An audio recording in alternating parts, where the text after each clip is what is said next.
पनवेल शहर police station हद्दीमध्ये नागरिकांची याबाबत आमच्याकडे मागणी होती की बऱ्याच प्रमाणात तरुण वर्ग जो आहे तो त्यांच्या टू व्हीलर मॉडिफाय करून त्याच्यामध्ये नवीन प्रकारचे सायलेन्सर लावून कायद्याचे उल्लंघन करत आहेत. अशा गाड्यांमधून मोठ्या प्रमाणात आवाज येत आहे आणि नागरिकांना त्याचा त्रास होत आहे. अशा वारंवार तक्रारी आमच्याकडे येत होत्या. त्या अनुषंगाने पनवेल शहरचे पोलीस निरीक्षक नितीन ठाकरे यांनी आणि यांच्या टीमने याबाबत मागील काही दिवसापासून गांभीर्यपूर्वक कारवाई करून आज जवळजवळ 10 गाड्यावरती कारवाई करून एकूण 14 सायलेन्सर जप्त करण्यात आलेले आहेत आणि जवळजवळ 18,500 रुपये दंड आपण या गाड्यांवरती केलेला आहे.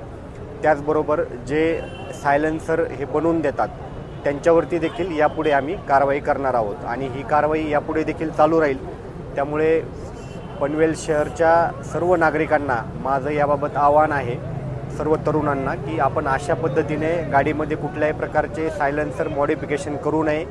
जे शासकीय नियमामध्ये बसतं तेच सायलेन्सर आपण वापरावे. गाडी घेतल्यानंतर जे सायलेन्सर गाडीला असतं तेच आपण कंटिन्यू करावे. त्याच्यामध्ये कुठल्याही प्रकारचे मॉडिफिकेशन करू नये. जर आम्हाला या प्रकारे जर पुनश्च जर गाडी सापडली तर त्याच्यावरती नंतर लायसन कॅन्सलेशन, RC कॅन्सलेशनची सुद्धा कारवाई आमच्याकडून करण्यात येईल.